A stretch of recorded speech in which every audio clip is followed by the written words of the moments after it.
Welcome to NOFOMO's completely biased campsite review. Today we are at Sleepy Lake. The lake is down there and is sleepily all over the place.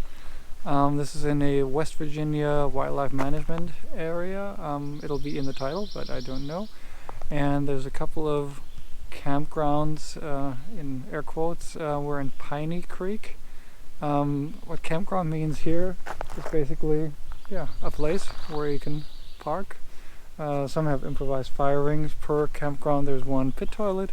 So here there's about 1, 2, 3, 4 spaces at that loop. The other one were between, I would say, 4 and 10 depending on where you go. Right now it's Friday night. Just 2 people here, or 2 parties in this campground.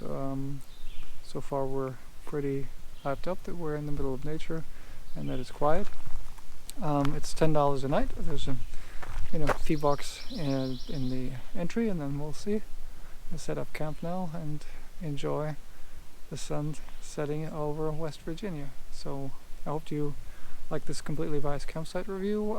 Press like if you liked the video, subscribe if you haven't, and follow us on our travels around the world and in the US. It was different this time, but whatever.